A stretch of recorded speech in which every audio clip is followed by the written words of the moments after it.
Conference शुरू होने वाली है, जिसका बेसब्री से इंतज़ार यहाँ पर किया जा रहा है और माना जा रहा है कि इस पीसी में कुछ बड़े ऐलान इकोनॉमी को लेकर के हो सकते हैं। उनके साथ वित्त राज्य मंत्री अनुराग ठाकुर भी मौजूद हैं। तो तैयारी पूरी हो चुकी है और कुछ ही देर में अब बोलने ही वाली हैं वो, और पल पल का अपडेट आप जी बिजनेस पर देख पाएंगे कि क्या कुछ ऐलान इस प्रेस कॉन्फ्रेंस में होते हैं और वो ऐलान कितने बड़े होंगे और उसका क्या इम्पैक्ट होगा, ये आपके सामने आपकी स्क्रीन पर। पहले आप ये पीसी सुनिए।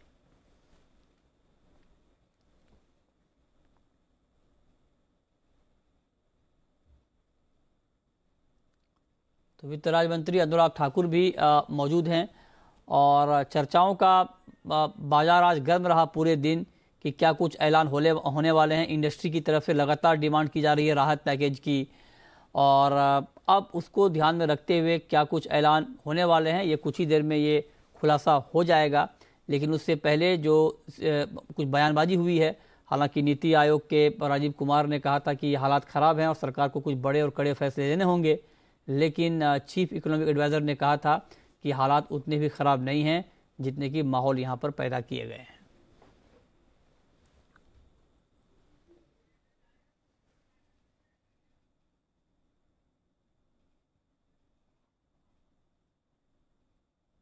We have also with us Honorable Minister of State for Finance and Corporate Affairs, Sri Anurag Singh Thakurji, Finance Secretary, Sri Rajiv Kumar, Secretary Economic Affairs, Sri Atanu Chakrabarti, Secretary Revenue, Sri Ajay Bhushan Pandey, Secretary Expenditure, Sri Girish Chandra Murmu, Secretary Deepam, Sri Anil Kachi.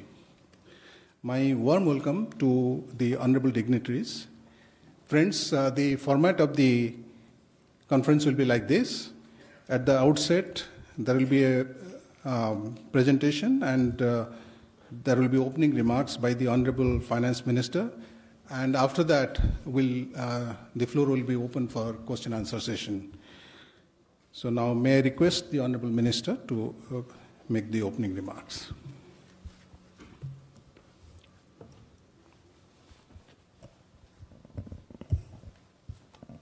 Good evening. Is that okay?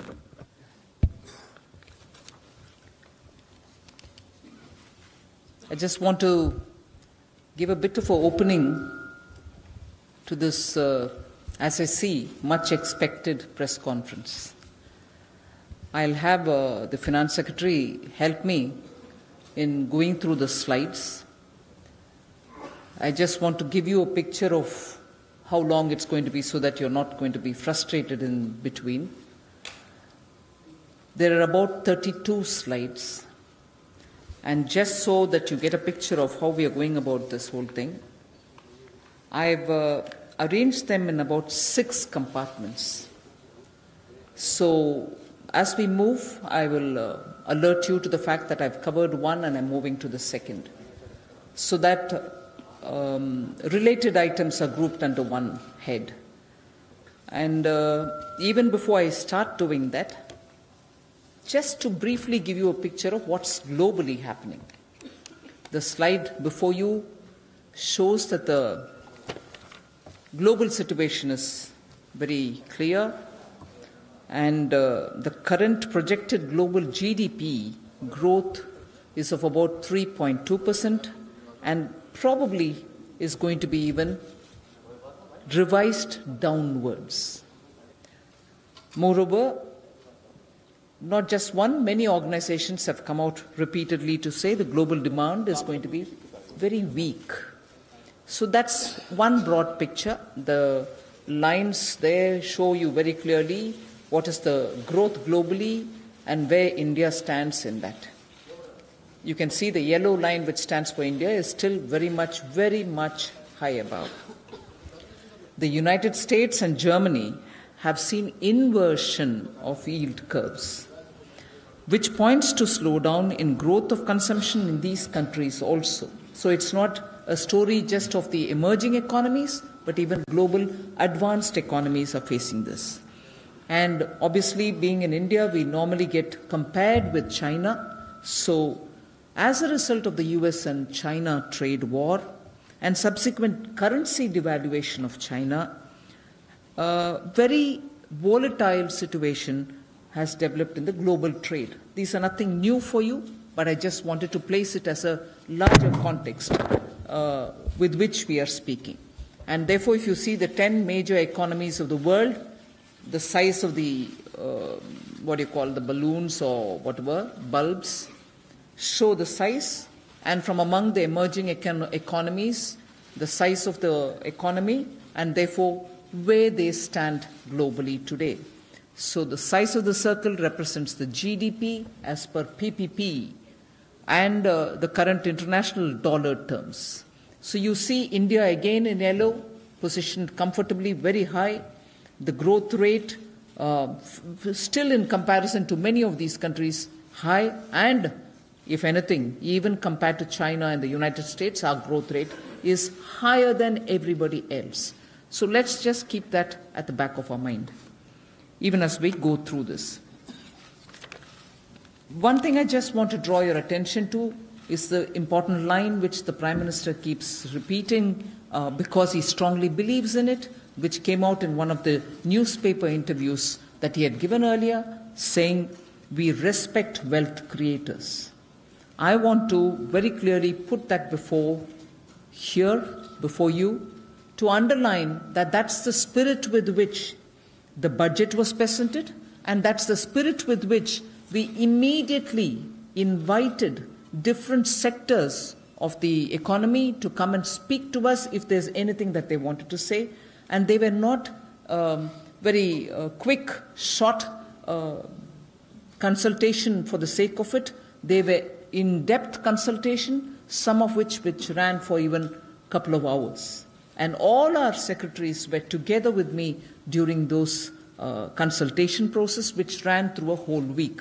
And many of you all kept following us closely on that. I was happy for that. And just so that we again put this fact in context, that this government, even from 2014, has kept reform at the top of the agenda. It's an ongoing process for us. It's not as if in this tenure, post-2019, we've forgotten the reform agenda. Not at all. Reform is a continuous process, and we are treating it as a continuing endeavor.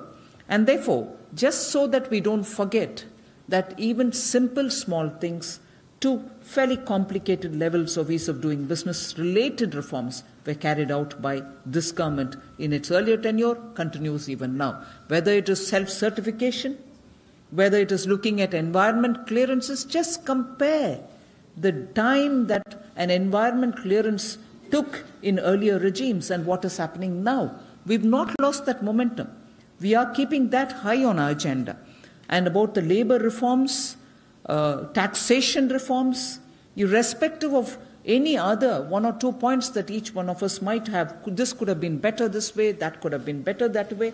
In spite of that, we have kept that momentum, and I'm just recalling that so that we don't forget the fact and we don't treat it as, we have taken it for granted, which is good. Indian economy and the society should take for granted many things which relate to ease of doing business and ease of living too. And that's the agenda with which we are moving forward. We have not slowed down, or we have not even forgotten that. With that said, you can see in the slide that we provided here that continuously efforts are being taken by each one of the departments. Taxation, I'd like to draw your attention before I get into specifics of other things, just so that this makes the backdrop to everything which is being talked about. Is this government going to care for us? Is this government understanding what is happening in the ground? Is this government responsive enough to the changes which are coming? We are responsive. I want to assure everybody that the momentum with which we want to carry forward reform will continue. Just to draw your attention for a few things that are happening here.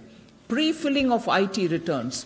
Revenue Secretary has been talking about it. Now, the ease with which you can file your returns will be a lot more simplified if it is all pre-filled and all that you have to do is to change any corrections that you have to make. So that strain is off you. Similarly, there will be faceless scrutiny from Vijayadashmi Day this year, which will mean that there shall not be even that one odd, I don't want to use the word, but for want of a better word, one odd over-enthusiastic officer who might go and, sit and talk about things which may be construed as harassment. That will not happen because the whole process is going to become faceless and it will be randomized. So it's not going to be that everybody is going to be a faceless scrutiny will happen. No, it will be randomized. Big data details are being utilized. So for somebody who's got to be as scrutinized, let's say sitting in Noida, his assessment might go to Assam. So faceless scrutiny is something which is coming in from Vijayadashmi Day. Reduction of GST returns and simplified taxation and also the number of forms is really being worked upon, and I surely assure you sooner the GST will come up with even more simplified and less number of forms. The refund process, I must underline here, has almost become automatic. Glitches where they exist, even yesterday when I was sitting with the tax administrators, I very clearly said the refund should be going through as a process, free flow. But if there are obstructions to it, we are very clearly, even tomorrow I'll be holding a meeting with, tomorrow Sunday morning, 11 o'clock, I'm holding a meeting with the GSTN people to make sure and identify as to where the glitches are in terms of flow of refund so that it doesn't affect people. And if we think that the system is being gamed or if there are tweakings manually being done, I have assured that we shall take action against anyone who's gaming the system. That's as regards the refund process for the GST simplification. And then finally, repeating one other thing which I mentioned along with the faceless scrutiny is risk-based approach is being taken in dealing with the taxpayers where there is high risk, where there is suspicion based on ground factual records. Action will be furthered rather than approaching everybody with a fishing expedition, as it were. So there are simplifications being done in the taxation. Labor laws, I'll just very quickly go through because fixed-term employment has been facilitated so that there will be flexibility in hiring. Contribution to the ESIC has also been reduced to 4% from 6.5%. Web-based jurisdiction-free inspections are happening. Inspection report to be uploaded within 48 hours. So there shall not be any delay, and this is enabled already. And offences, again, a very important point from the point of view of how we are approaching ease of doing business. Compounding of offences will be the priority, no other prosecution-based actions, and self-certification, which I've already said. Environment clearances, there is a single air and water clearance for MSMEs, single consent to establish a factory for MSMEs. So it's actually moving towards greater simplification and doing of business. Then corporate affairs, I just want to very quickly draw you to say that these are ongoing endeavors. We've not forgotten. I just want to draw the attention of the House before I move on to specifics, which I've already told you, 6 different headings in which I will give you my inputs. You can see that one day to incorporate a company is what is now the norm rather than an exception. Integrated incorporation forms are available. Shifting of 16 offence sections to monetary penalty has happened. So the angle that this government is going to harass people or this government is more inclined to go through prosecution is being disproved in every case that we've taken up. In every case, meaning in every act-related or rule-related position, we are more in favor of compounding of an offence, and where penalty can play the role, it is penalty rather than prosecution. This is the second example where we can tell you 16 such offence sections have all been taken as monetary penalty-based rather than prosecution-based. Faster and easier approvals are being given for mergers and acquisition, some of which I'll explain further. Modifications and provisions for differential voting rights, about which I'm very grateful to the media. A lot of you all have written about it as to how that will bring in a certain sense of ownership for the people who founded the companies, and that will give them the right to retain their control of their own companies. withdrawal of over 1,400 prosecutions under Companies Act. Again, a point where I want media. I'm very grateful that you've been writing about it. We are inclined to move from the prosecution route to a more humane approach. Repeatedly examples before you to prove that, and therefore I would want to request companies and also media to see that the intention of this government at no point wants to pursue anything in the name of prosecution. Here are the examples, concrete, which is not happening today, but over the last few weeks, we can very clearly tell you that that's the kind of step that we've taken. The IBC framework, all of you are very familiar. Even as the budget session was going on, even as all of us were focusing on budget-related matters, because of the way in which certain interpretations were given by some authorities and tribunals, we had to go through very quickly amending the IBC just so that no anomalies existed, and that has, as much as possible, we can get information that has benefited the MSMEs and home buyers. We shall ensure that we keep going in that route. So with this backdrop, I now go over to my first silo, which relates to respecting and honoring wealth creators. CSR violations, about which all of us have been hearing, not to be treated as criminal offense, and would instead be a civil liability. Ministry of Corporate Affairs will review the sections under Companies Act. Government has provided companies through revised orders time for completing ongoing projects towards fulfilling their CSR obligations. So every doubt that was prevailing outside, I would want to dispel it today, that there is no intention of the government to go on the prosecution route. CSR will only be treated as a civil matter and not at all as a criminal matter. The second point there in my first silo is issue of IT orders, notices, summons, letters, etc., shall now go through a centralized system. What does that actually mean?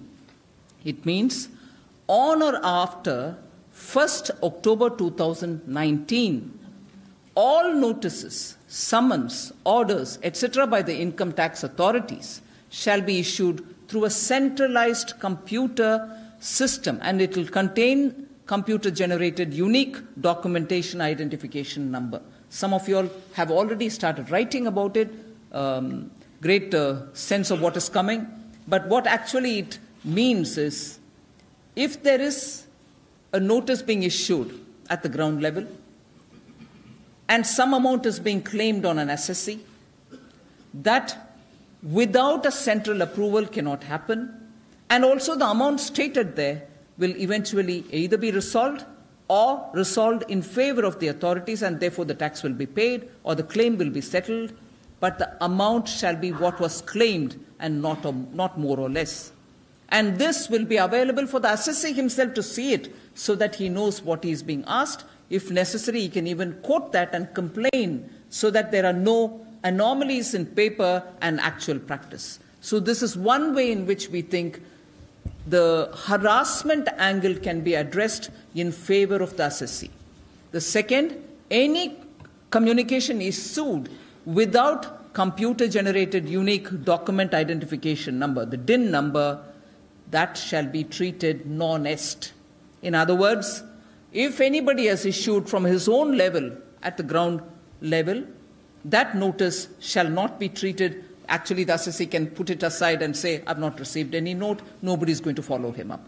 Unless the notice goes through the central clearance, and unless the notice has a DIN number, the document identification number, it need not be taken seriously by any assessee at all. So let's make that very clear. And all old notices, the question naturally arises, you announced this, what happens to those which were given earlier?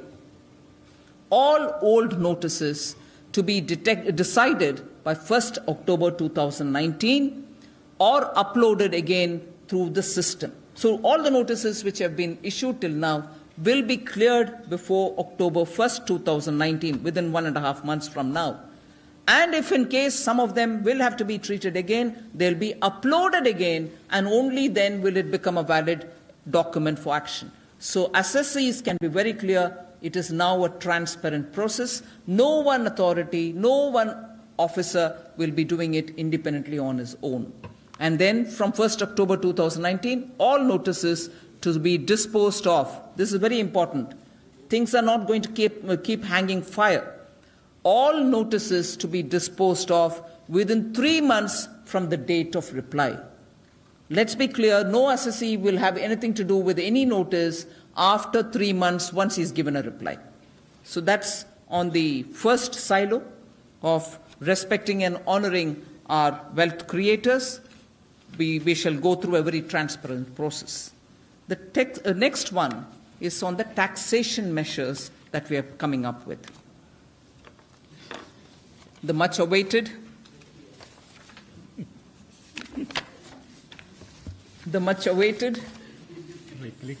yes, please, relief from enhanced surcharge on long-term and short-term capital gains.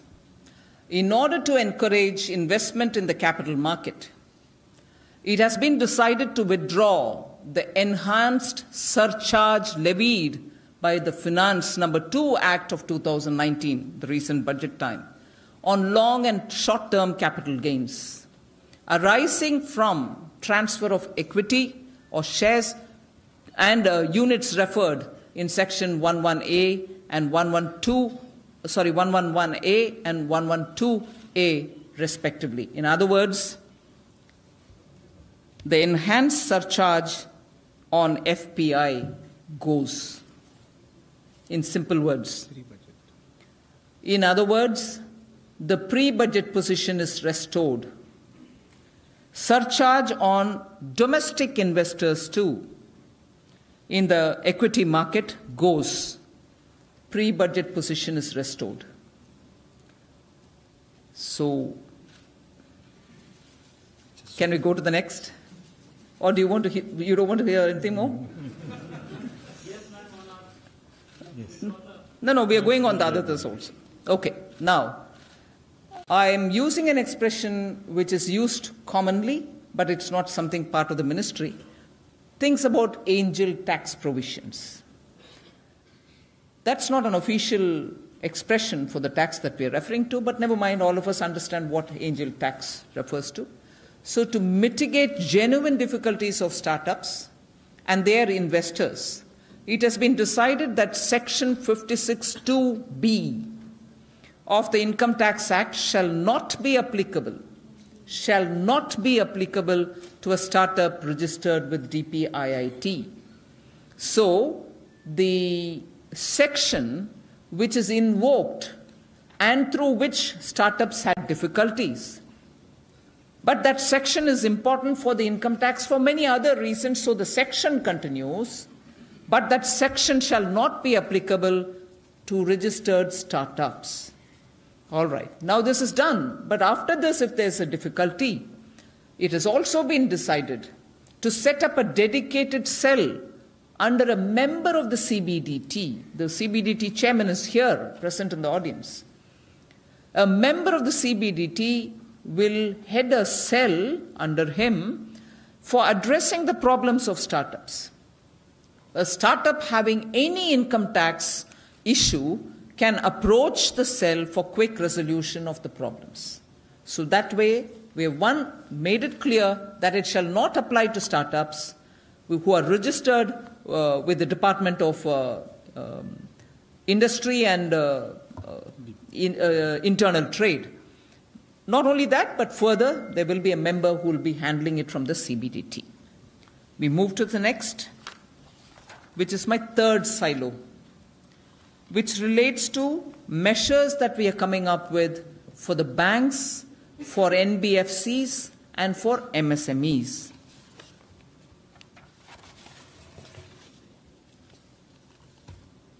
Additional credit expansion through public sector banks. This is something which we did announce during the budget session. Upfront, we are releasing the 70,000 crores.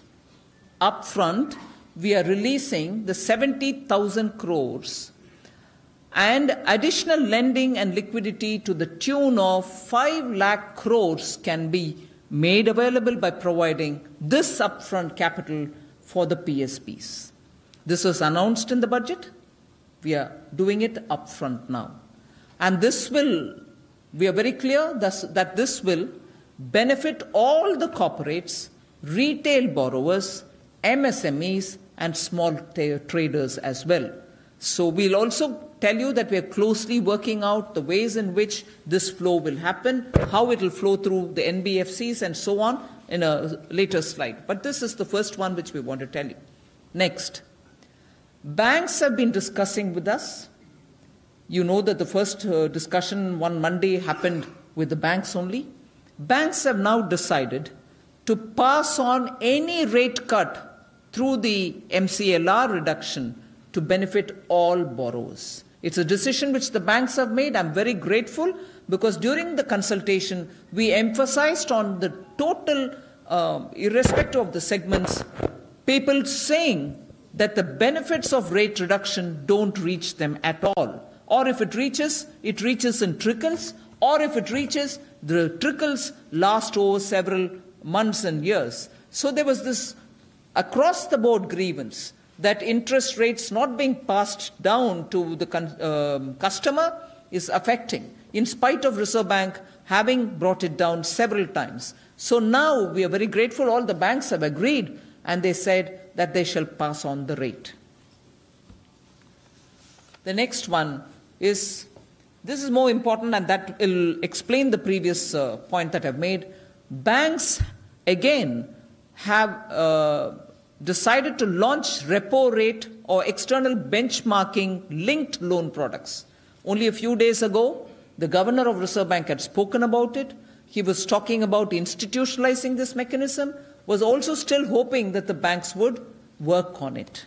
Now, banks have agreed to do this, and I really want to put on record my appreciation of the Finance Secretary who has been sitting and engaging with the banks to convince them that today's environment demands that the banks become a bit more reasonable on this, and this will therefore result in reduced EMI for housing loans, vehicles and other retail loans by directly linking repo rate to the interest rates, which means the moment the reduction has happened, it will directly benefit the customers, end customers. Working capital loans for industry will also become cheaper as a result. Go over to the next, customer ease. In order to reduce harassment and bring in greater efficiency, public sector banks shall ensure mandated return of loan documents within 15 days of loan closure. Most often, people who came and spoke to us said, look, we finished the loan, we've brought it to a closure, but our documents, the security-related documents are not being given to us. It was a demand of every segment which met with us during the consultation, and therefore we've worked together with public sector banks and come to today's situation where within 15 days of the closure of the loan, the documents will be given to the customers so that he can do anything else with it afterwards. It shall now not be held unreasonably by the banks. So this will benefit all those customers who have mortgage documents in the banks and they are sitting without being able to release them. I go to the next point, again under the banks and NBFCs, again on the customer ease, online tracking of loan applications by customers of retail, MSME, housing, vehicle, working capital, limit enhancements, all of this will be covered. They can track it themselves online. So there's no need for them to wonder saying the application made, nothing has turned up, we don't know where it is lying. You track it like we would do with a courier parcel, I suppose, as to where it goes at which stage. So this would increase transparency, reduce harassment. There shall not be a need for people to go knock at different doors to say, where's my loan application? And this will also improve the turnaround time for customers. The next is talking about banks to issue improved transparent OTS policy, one-time settlement policy, to benefit MSME. This is not theoretical. This is not an abstraction. We are not just saying, oh, banks will improve transparency. How will they do it? For settlement of one-time loans or one-time loan settlements, we are approaching it with a checkbox approach. If a client has complied with certain requirements in one sheet of paper, use a checkbox system and there and then settle for the one-time settlement, rather than say somebody else will have to take a call, we'll have to pass the paper on to somebody else and come back and waste time. If the checkbox approach is taken up by MSMEs and they go about ticking the box and giving it to the banks, there's no reason somebody else should come to decide the matter. The banks can there and then decide and clear the one-time settlements which are due. Because many of the NPAs or many of these accounts which are waiting for banks to take a call are waiting because nobody wants to take this call. Nobody wants to take a decision on the one-time settlement. There are many other points which I'll add to say, why will an official in a bank now feel encouraged to do it? We've taken adequate steps also to make sure that there shall not be any harassment of the official for the risk that he's taking, because the formulation is as per the checkbox ticking. So that way we expect to have a lot of quick one-time settlements clearing out of the bank's books. The next one is the one which I elaborated. In order to protect decision-making, honest decision-making, because the inputs which are coming are for fear of action. Many of those honest decision-makers in banks are not able to go forward to take a call because they don't know what is involved in the decision-making, and therefore there is a stagnation in decision-making in banks. We are now making sure that stagnation, that worry, that aversion to risk-taking are all being removed. So in order to support decision-making and to prevent harassment for genuine commercial decision by bankers, the CBC has issued directions that Internal Advisory Committee, the IAC, in banks to classify cases as vigilance and non-vigilance. Decision on by the IAC and bank chief vigilance officers or the DAs to be treated as final. So because that happens there and then, decision-taking risk will not be anymore laden in their heads, so we expect that will protect honest decision-making in the banks. We move to the next point under banks, NBFCs and MSMEs. More credit support for purchase of houses, vehicles, and for consumption goods. How are we doing this? Additional liquidity support for HFCs, home finance corporations, for rupees 20,000 crores by the National Housing Bank, and thereby increasing it to 30,000 crores, which is an increase which we are making now. Partial credit guarantee scheme for purchase of pooled assets of NBFCs and housing finance corporations up to 1 lakh crore to be monitored at the highest level in each of the banks. So NHBs have already settled some issues.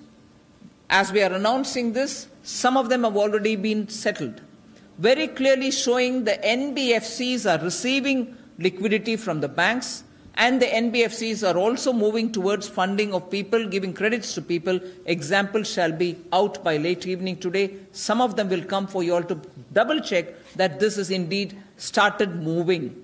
And therefore, the NHB related increase in funding from 20,000 crore to 30,000 crore is sure to make a difference, because we've already started moving in that direction, and examples will be available for all of us. Partial credit guarantee scheme, which I've already explained, and that shall be monitored at the highest level. That was announced during budget. RBI has also come out with its notification on it. Through this, we expect many of the assets will get quickly pooled and NBFCs will receive the necessary liquidity. The prepayment notices issued to NBFCs will be monitored by the banks. We move over to the next point, which is NBFCs will now be permitted to use Aadhaar authenticated bank KYC to avoid repeated processes. Because many of the people who came for consultation said what has been proved once is now being repeatedly asked by another agency and a third one and so on. So now what we've said is clearly that Aadhaar can be authenticated by the banks through the KYC, and NBFCs need not ask for one more time proving and repeating the process. This will simplify and quicken up the taking of credit. So this was a major demand by the NBFCs, and therefore we have ensured that we've given them this benefit. The necessary changes have also been made in the PMLA rules for this. Aadhaar regulations have also been tweaked to this extent. Then this will enable a easier and faster tracking, onboarding of customers, we think. Another very important fact, all of you all will probably know, quick summary, would be banks are sitting with liquidity, NBFCs have the reach. But this money is not moving to the NBFCs, and as a result, NBFCs are not able to forward credit. This has been the overall simple summary of the situation. What we've now done is to take advantage of the liquidity that which is with the PSBs and the last mile consumer connect that the NBFCs have, so that PSBs can fast track collaboration for loans, particularly to the MSME. So the co-origination is the rules or the requirements of the banks will apply even in the context of an NBFC where the requirement probably do not exist or are hushed. So this will work together and bring in the synergy between the NBFCs and the banks, so that where the NBFCs are present, the banks' advantages will reach them, and where there are no NBFCs, the banks themselves can push it forward, and therefore the synergy, we think, will help in reaching out the end customer quickly with the liquidity which is sitting with the PSBs and the NBFCs which are nicely spread and available everywhere. So the co-origination is a very important measure which even the RBI has gone through, and we are convinced that it's going to work to the favor of the customers. The most important thing again, GST refunds for MSMEs. This was rampantly heard from a lot of MSMEs saying our refunds are stuck, we are not sure when we will get it, will you give it? Now I would want all of you all to please hear this out clearly. This is clearly time bound now. All pending GST refunds due to MSMEs, till now that is, shall be paid within 30 days. Everything that is pending since I don't know how many years, from the time of introduction, let us say, of the GST, from then till today, whoever has got a pending refund problem, it will be sorted out within 30 days from today. The government has worked very clearly to clear it all within 30 days. And from now, for future GST refunds, every refund for future GST refund matters will be sorted out within 60 days after it arises. For those which are pending till now, irrespective of 1 year, 6 months, 8 months, whatever, we commit ourselves to clear it within 30 days. And from now, anything which arises newly, within 60 days, the refund for MSMEs will be done, so that the MSMEs are not worried about money being stuck somewhere and they're not getting it. So that's cleared. The next one, TREDS you are aware of. Many of these companies are registered under TREDS, and the Prime Minister had very clearly announced, once I recall, that being in TREDS, if there are large companies who owe money to the MSMEs, and if they were in TREDS, that system enabled them, the moment they got into it, that they could discount their bills and get the money even if the company delayed it. TREDS enabled that. Now what we are telling is, for those companies which are registered and a part of the GST, if TREDS uses the GSTN facility, and for every bill that is certified or signature obtained under the GST, the same discounting will be available even for MSMEs, so they need not worry that GST paid, we've paid GST tax, but we are not getting the payment from that company who owes us, for whom the supply has been made. So that company's money can now be obtained because the bank will honor the moment the GST and signature is on it, and MSMEs will be benefiting similarly as many companies benefit out of TREDS. Now, TREDS and GSTN are working together. They can obtain information, and therefore the MSMEs can quickly discount their bills and get the money for their requirement. The next one is a point on MSME definition. That's been one of the worries of MSMEs who approached us. A single definition would serve them better rather than several definitions existing in different acts. So what we have committed here is the MSME Act.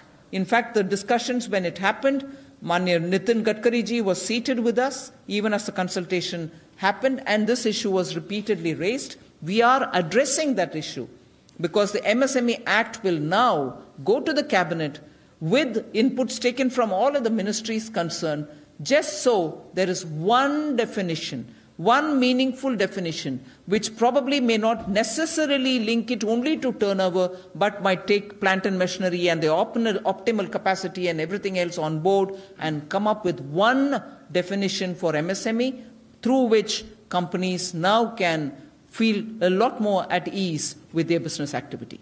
So that sooner will go to the Cabinet.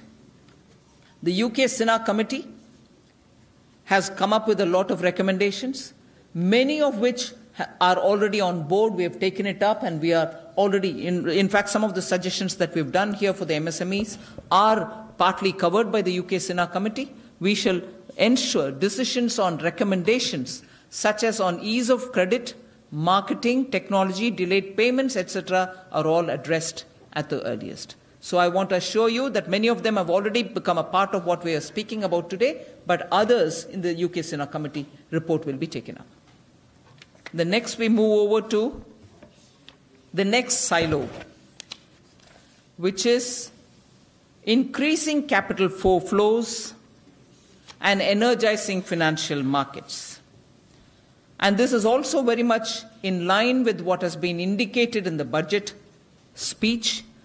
We know that in India, and all of you are equally aware, that in India there is a need for deepening bond markets. And because of that, a lot of issues arise for want of capital and so on. I'll very quickly go through the measures we've already started taking so that bond markets in India get strengthened.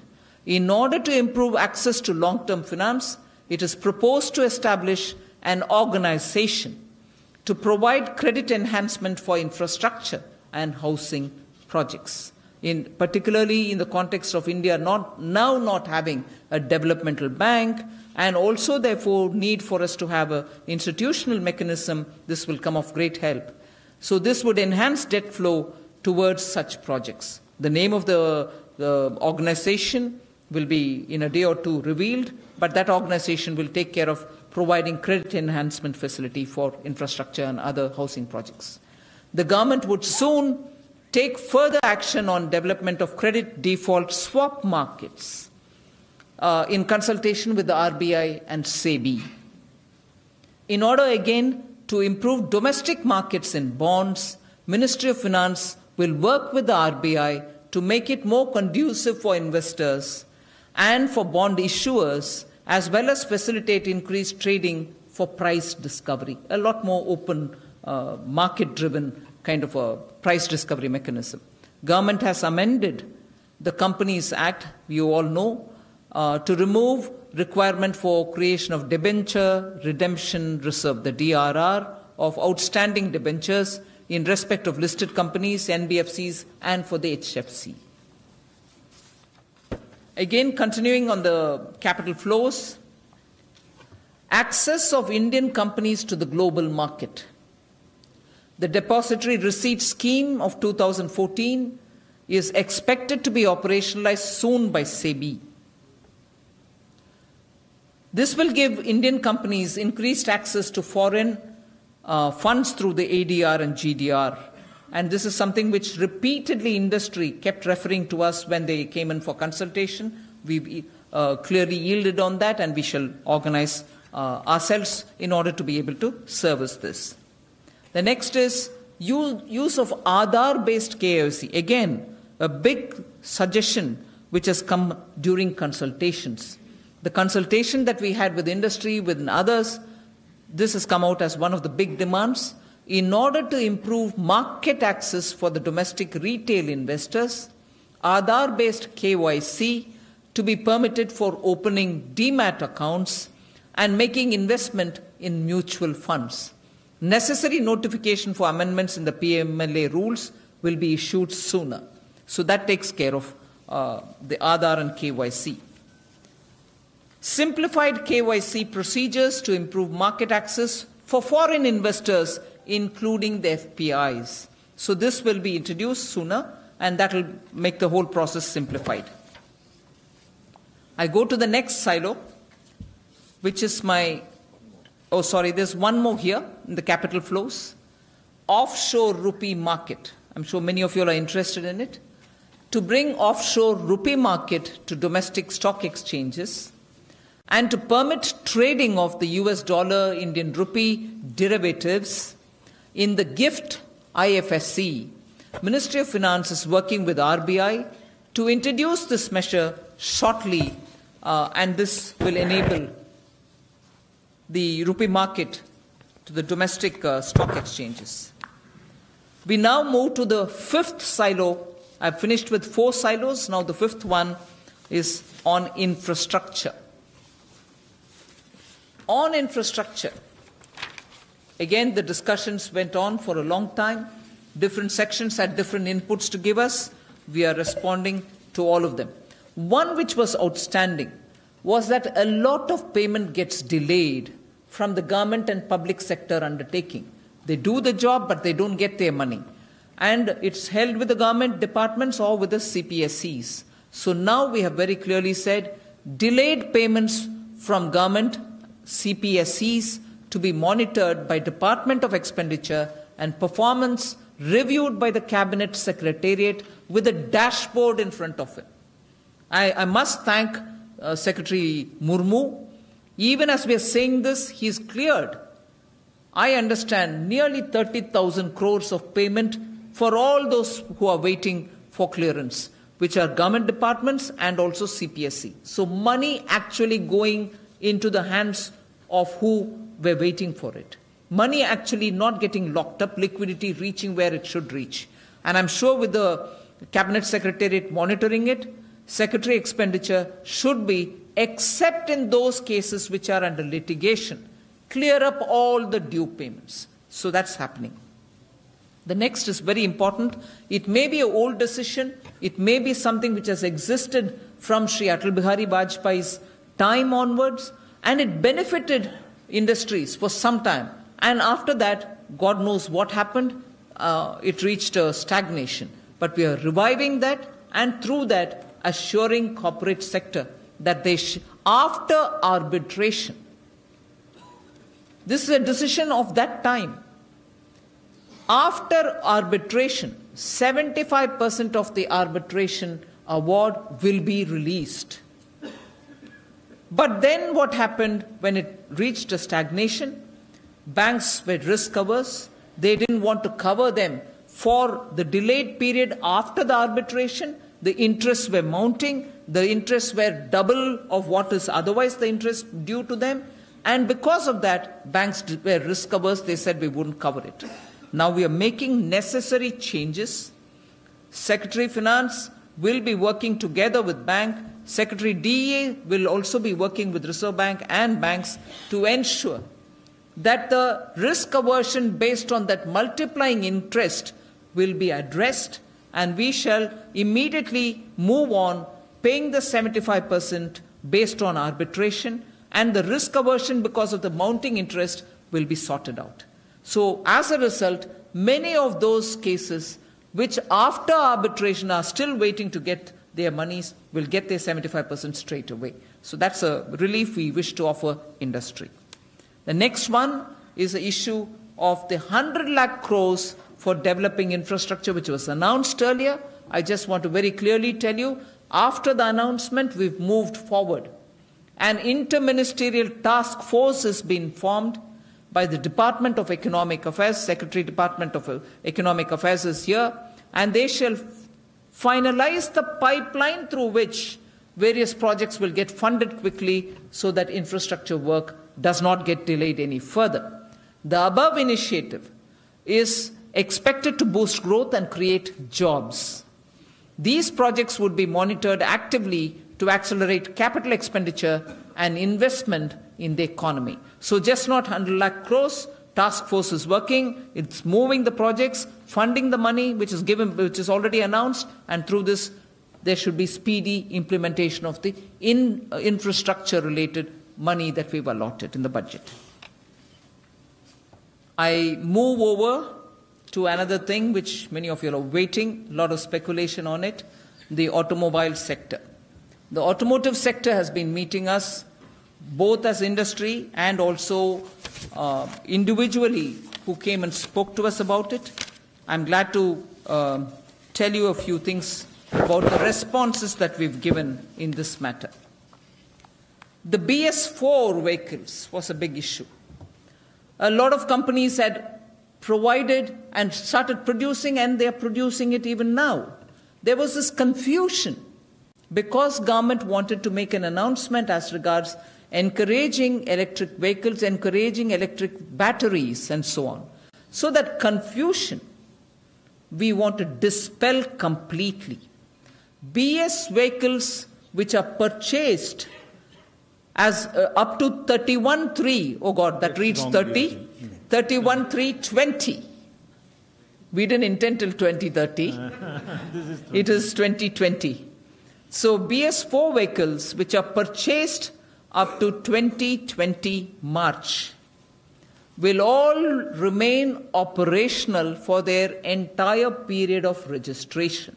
So it's not as if from 2020 BS4 vehicles are all off the road, not at all. As long as their registration is on, they will be allowed and they will be as good as any other vehicle. The next point, very important again, the revision of one-time registration fee. There was really a lot of heartburn, understandably, on the registration fee being asked up front and so on. We have deferred it till June 2020. There is no need on that to have any worry. The next is, importantly, because inventories are stocking up and piling up in car manufacturing companies. Today, you get a 15% depreciation on them. An additional 15% depreciation on all vehicles, not only this, not only that, on all vehicles to increase it to 30% acquired during the period from now till March 2020. All vehicles acquired, irrespective of the type, any vehicle acquired from now till March of 2020 will benefit from an additional 15% depreciation, so taking it to a total of 30% depreciation on all of them. We move over to the next. Both EVs and the internal combustion vehicles will continue to be registered. So the fear that what happens to my BS4 vehicle need not be in anybody's mind. The government's focus will be on setting up infrastructure for development of ancillaries and components, including batteries for export. But both EVs and ICVs will continue to be registered. The next one, in order to boost demand, government shall lift the ban on purchase of new vehicles to replace all old vehicles by government departments. So government departments, which till now had a ban on them, that they can't buy vehicles even to replace the old ones, will now be actively told to please replace your old ones. Please replace your old one, go buy new vehicles, bring them on. So the inventory to that extent will be, first we start the charity at home. We shall buy all the vehicles which we need to replace those vehicles which are with us. So money will go into the car manufacturers' hands, and therefore I hope after that the component manufacturers will also get paid for all the supplies that they've made. So that's an important point I want to draw your attention to for boosting demand. The next one in that, again to boost demand, government will consider various measures including a scrappage policy. I would have really gone ahead with introducing the benefits which can come out of a scrappage policy, but only because we need to create the necessary infrastructure for it. Scrappage means you're giving your old vehicles, getting a coupon if necessary for it, then going and buying a new vehicle, provided the old vehicle can be completely broken down, its value be removed in bits and pieces, and to that extent, the actual scrappage value can be given to the person who's giving the car for scrap and then moving to buy a new vehicle. But because we still don't have the infrastructure for dealing with scrap vehicles, we are holding on, but we shall hopefully come with a scrappage for policy sooner, so that road unworthy vehicles or old vehicles can all be sent not to be recycled again, creating greater pollution problem, but to be completely scrapped. And the money for scrapped vehicles be obtained in the form of some coupons, and new vehicles can be bought. So scrappage policy is something we'll work on, come back to you, simultaneously creating the infrastructure for it so that a policy of that nature can be completely effectively implemented. So these are my 6 silos. I should also tell you that on the home buyers, we've had consultations, particularly for the home buyers who have problems in the NCR, and therefore it will also have a bearing in Mumbai, where a lot of home buyers have paid their advances and they are sitting without knowing what to do, and the promoters are sitting with no money to further their projects. We've had discussions. We are also very close to coming up with some solution. I have not introduced that today in this presentation, but sooner I will be able to come separately to talk to you all about the home buyers and the way in which government is responding to the ways of solving their problem. This is only a start. I do not want worries to remain. We are continuously consulting with people. We are taking their inputs and responding to them. And therefore, this is only a start. Today we've come with a set of our responses. Sooner the next week again, I do not want to give a date even now, but next week again, we shall be coming with one more set of announcements. One more set of announcements by middle of next week. Soon after that, I hope to come with another more set of announcements, so you can expect to have us come and talk to you twice more in the near future, which will take care of the other issues which are pending. When we are facing trade tensions, global trade is down, currency wars are all on, and our growth continues still, and I'm saying this with a clear factual basis, our growth still continues to be the highest. Are we still not the highest among the global economies, please? No, let me just finish. You may differ from me, but I'm talking on facts, right? I'm keeping figures before you. So we are still the economy which is growing higher than most other economies, be they advanced, be they emerging. And therefore, we are doing everything in order that we respond to wealth creators, respond to the economy, and make sure every specific challenge that is being faced by industry is addressed by us. And we shall continue to respond to them. As I said, the next week we'll come, hopefully twice, to talk about issues. All the stakeholders are in continuous touch with us. I'm going around the country to meet with tax authorities, just so we make them understand that the targets given for revenue collection are not unrealistic. I said it in the Parliament, I repeat it here. The tax revenues that have to be generated are decided after continuous discussion with the officials and taking the ground realities to our context. And therefore, I'm going around the country meeting with tax administrators to tell them that please, they do not need to overstretch themselves. No overreaching by tax authorities will happen. It is eminently possible for us to achieve the targets that we've set for ourselves. So I'm meeting with the tax authorities just so they understand technology and the role that it can play in collecting revenues, and we are sure, as a result of which, wealth creators will be treated with greater sensitivity from our side. Thank you for your patient hearing. The House is open now. Thank you, ma'am, for the comprehensive measures. Now we'll take some questions. Just one sec. 235, yeah, please.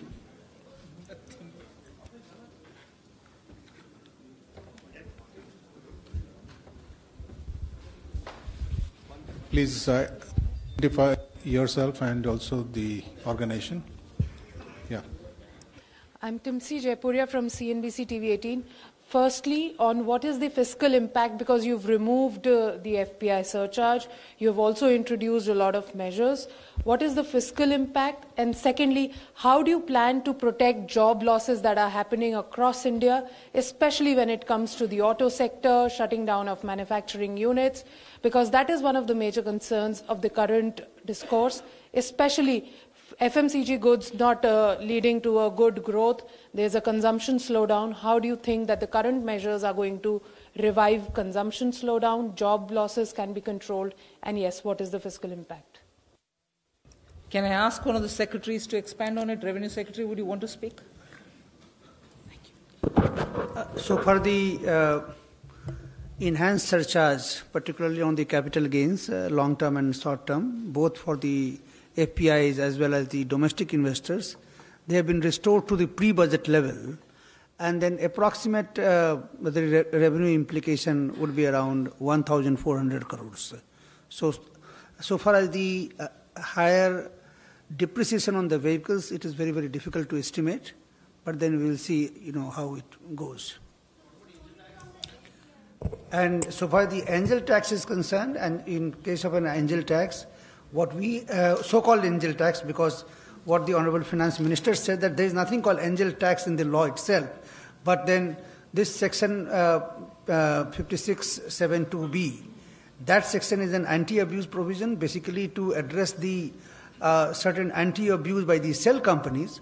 So what we have done is that now the various circulars that we have issued, and then further we will issue if any circular is required, that this anti-abuse provision of section 56 would not apply to the startups which are registered with the DPIIT.